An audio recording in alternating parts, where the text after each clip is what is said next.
আসসালামু আলাইকুম প্রিয় দর্শক শ্রোতা, আমি ডক্টর এম.এইচ.এল. আরাফাত অভি, মুখ ও দন্তরোগ বিশেষজ্ঞ surgeon, chief consultant and director হিসেবে আছি doctors dental implant centre and medical care Bogura. আপনারা সবাই কেমন আছেন? আশা করি আল্লাহর রহমতে অনেক ভালো আছেন, সুস্থ আছেন, সুন্দর আছেন। অ্যাজ এ ডক্টর হিসেবে আমাদের এটাই কাম্য, আপনারা সবসময় ভালো থাকুন, সুস্থ থাকুন, সুন্দর থাকুন। তো বরাবরের মতো আজকে খুবই ইম্পর্টেন্ট এবং কমন একটি বিষয় নিয়ে আপনাদের সামনে আলোচনা করতে যাচ্ছি। সেটি হচ্ছে tooth sensitivity or tooth hyper sensitivity, অর্থাৎ দাঁতে শিরশির কেন করে এবং এর থেকে পরিত্রাণের উপায় কি।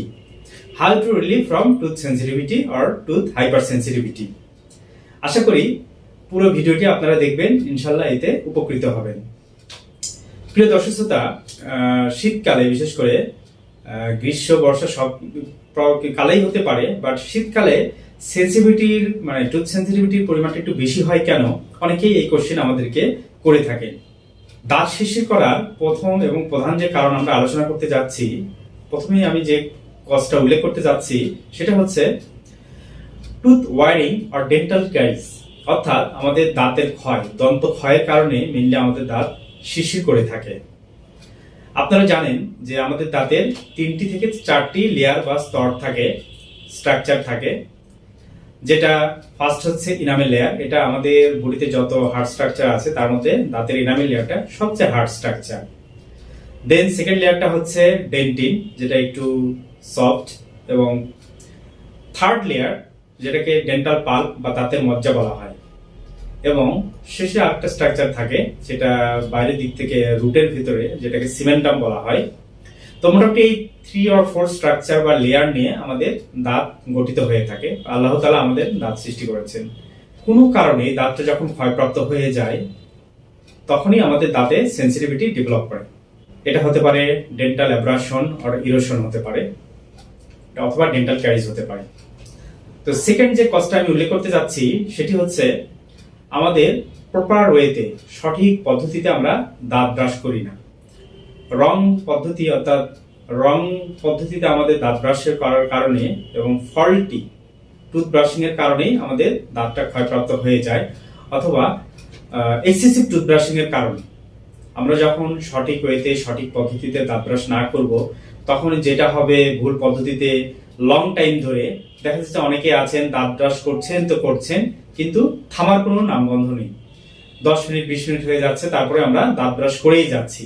তো আমরা যখন লং টাইম ধরে টুথ ব্রাশিং করব এবং ভুল পদ্ধতিতে, এবং পাশাপাশি আমাদের টুথ ব্রাশিং যেটা সেটা হচ্ছে ব্রিসেল যদি হার্ড হয়, সেই ক্ষেত্রে আমাদের দাঁত ক্ষয় হয়ে যাওয়ার প্রবণতা থাকবে, আর সেখান থেকে সেন্সিটিভিটি ডেভেলপ করতে পারে।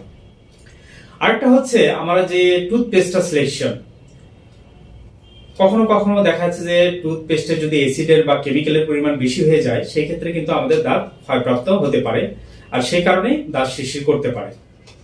অথবা আমরা যখন বেশি বেশি অ্যাসিডিক ফুড খাবো, তখন, কারণ অ্যাসিডিক ফুডে অ্যাসিডের পরিমাণ বেশি থাকবে, যার কারণে সেটা আমাদের দাঁতকে ক্ষয়প্রাপ্ত করবে, এর কারণে দাঁতে শিরশির হতে পারে।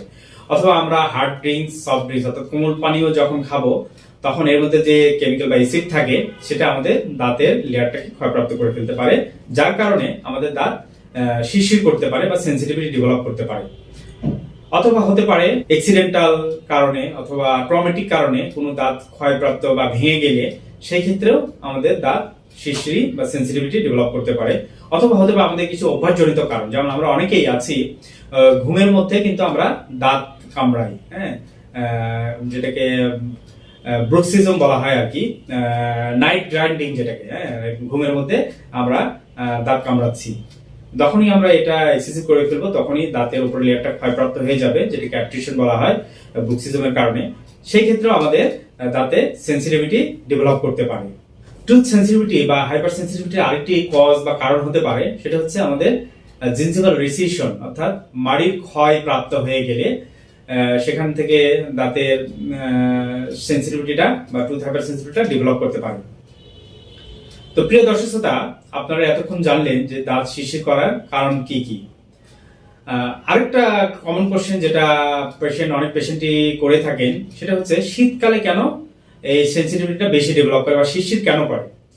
আসলে তাদের দেখাতে বলতে চাই, শীত, গ্রীষ্ম, বর্ষা ঋতুটা কোনো ম্যাটার না, আপনি যে কোনো ঋতুতেই এই শিরশিরি বা সেন্সিটিভিটি ডেভেলপ করতে পারে, সেটা যে শুধু শীতকালেই করবে তা না, গরমকালেও করতে পারে। তো মেইন কারণটা হচ্ছে আপনার টুথ ওয়ারিং অর্থাৎ দাঁতের ক্ষয়। এই ক্ষয়ের কারণেই আমাদের সেন্সিটিভিটিটা ডেভেলপ করে। অথবা দেখা যাচ্ছে যে আমাদের দাঁতের যে লেয়ার থাকে, 3টা লেয়ার, তার মধ্যে সেকেন্ড যে লেয়ারটা ডেন্টিন, এই ডেন্টিনের ভেতরে কিছু ডেন্টিনাল টিউবিউলস থাকে, যেটাতে আমাদের ঠান্ডা গরম, যে কোল্ড হট যে কোনো কিছু আমরা যখন খাই তখন এই ডেন্টিনাল টিউবিউলস এর ভেতরে কিছু ফ্লুইড থাকে, যেটা আমাদের এই সেন্সেশন গুলোকে ক্যারি করে, মুভ করে। তো যখনই আমরা ঠান্ডা বা গরম বা যে কোনো কিছু খাবো, তখন এই টেম্পারেচার ভেরিয়েশনের কারণে এই ফ্লুইডটা মুভ করতে শুরু করে। আর যখন এই ফ্লুইডটা মুভ করবে, তখন দাঁতে শিরশির বা সেন্সিটিভিটি বা ডেন্টাল পেইন, দাঁতে ব্যথা করতে পারে। তো আশা করি আপনারা বুঝতে পেরেছেন যে শীতকালেই শুধু না, শীতকালে একটু বেশি করে, কারণ এখানে আমরা যখন ঠান্ডা খাই সেক্ষেত্রে টেম্পারেচারের ভেরিয়েশনের কারণে এই ডেন্টাল টিউবিউলস এর ভিতরে যে ফ্লুইডটা থাকে সেটা মুভ করার কারণে সেন্সিটিভিটিটা ডেভেলপ করে। আশা করি আপনারা সম্পূর্ণ বিষয়টি বুঝতে পেরেছেন যে দাঁত সেন্সিটিভিটি বা টুথ সেন্সিটিভিটি বা টুথ হাইপার সেন্সিটিভিটি কেন করে। এখন আমরা আলোচনা করব এই সেন্সিটিভিটি থেকে পরিত্রাণের উপায় কি, how to relieve from tooth sensitivity or tooth hyper sensitivity, বা হাউ টু রিমুভ, এটাকে আমরা কিভাবে এখান থেকে পরিত্রাণ পেতে পারি সেটা নিয়ে এখন আলোচনা করার চেষ্টা করব। তো প্রিয় দর্শক শ্রোতা, প্রথমে আপনাদেরকে বলেছি যে আমাদের আগে প্রপার ওয়েতে, সঠিক পদ্ধতিতে দিনে 2বার দাঁত ব্রাশ করতে হবে, এবং সঠিক ব্রিসেলের টুথব্রাশ দিয়ে 2 থেকে 3 মিনিট ধরে প্রপার ওয়েতে আমরা দিনে 2বার, সকালে নাস্তার পর, রাতে ঘুমানোর আগে, খাবার পরে আমরা দাঁত ব্রাশ করব, এবং আমরা ফ্লোরাইড কন্টেনিং টুথপেস্ট ব্যবহার করব কন্টিনিউয়াস, ঠিক আছে। আর তারপরে হচ্ছে আমাদের দাঁতে যে ছোটখাটো যে ক্ষয়গুলো হয়, টুথ অ্যাব্রাশন, ইরোশন, ডেন্টাল ক্যারিজ, এগুলো আমরা যত সম্ভব রেস্টোরেশন করে নিব। বাজারে বিভিন্ন ধরনের ফিলিং ম্যাটেরিয়ালস পাওয়া যায় এখন, যেহেতু বর্তমান যুগে আরো উন্নত মানের কসমেটিক ফিলিং আসছে। আপনারা যে যার সাধ্যমতো ফিনান্সিয়াল কন্ডিশন অনুযায়ী কসমেটিক বা রেস্টোরেশন করে নেবেন, তাহলে এই সেন্সিটিভিটি আর ডেভেলপ করবে না। তারপর হচ্ছে আমাদের যদি সেন্সিটিভিটি আর একটু বেশি ডেভেলপ করে, দেখা যাচ্ছে যে সেই ক্ষেত্রে আমরা পটাশিয়াম নাইট্রেট নামে একটা ফ্লোরাইড পেস্ট পাওয়া যায়, টুথপেস্ট পাওয়া যায় বাজারে। তো আপনারা এটাও ব্যবহার করতে পারেন। সেই ক্ষেত্রে এই যখন এই সেন্সিটিভিটিটা ডেভেলপ করে, তখন এই পটাশিয়াম নাইট্রেটটা আমাদের ডেন্টাল টিউবিউলসকে, রিসেপ্টরগুলোকে ব্লক করে দেয়, যার কারণে আর সেন্সিটিভিটি ডেভেলপ করতে পারে না বা দাঁতে শিরশির করে না। তারপরে আমরা দেখা যাচ্ছে যে প্রতি 6 মাস বা 1 বছর পর পর অবশ্যই রেগুলার ডেন্টাল সার্জনের সাথে যে কনসালটেশন করব। এবং আরেকটা যেটা হয়, জিঞ্জিভাল রিসিশন হলে সেই ক্ষেত্রে আমাদের এটাকে ফ্লাপ সার্জারি নামে একটা অপশন আছে আমাদের, টিস্যু গ্রাফটিং যেটাকে বলে।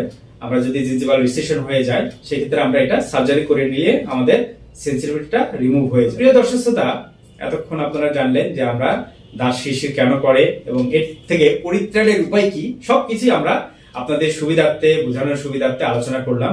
আশা করি আমার এই ইনস্ট্রাকশন গুলো আপনারা ফলো করবেন, এবং প্রতি 6 মাস বা 1 বছর পর পর অবশ্যই ডেন্টাল সার্জনের কাছে যে রেগুলার চেক আপটি করিয়ে নেবেন। তাহলে ছোটখাটো প্রবলেম যদি আপনি ছোটতেই সারিয়ে নেন, তাহলে পরবর্তীতে যে কষ্টদায়ক এবং ব্যয়বহুল চিকিৎসা, সেটা আর করতে হয় না। আপনাদের একটু ইগনোরেন্স, একটু অবহেলা কারণে আপনাদের বিশাল একটা বড় ধরনের ক্ষতি সামনে অপেক্ষা করে, যেটা আপনারা পরবর্তীতে মেনে নিতে চান না বা পারেন না। তো এইটা কেন করবেন আপনারা? আপনারা অবশ্যই নিয়মিত ডক্টরের সাথে কনসালটেশন করবেন, ছোটখাটো প্রবলেমগুলো সারিয়ে নেবেন, এবং সর্বোপরি নিজেকে সুস্থ রাখবেন, সুস্থ রাখার চেষ্টা করবেন, এটাই আমাদের কাম্য। তো প্রিয় দর্শক শ্রোতা, আজ এ পর্যন্তই। আপনারা ভালো থাকুন, সুস্থ থাকুন, সুন্দর থাকুন। Doctors dental implant centre and medical care বগুড়ার সাথেই থাকুন। ধন্যবাদ। আসসালামু আলাইকুম ওয়া রাহমাতুল্লাহ।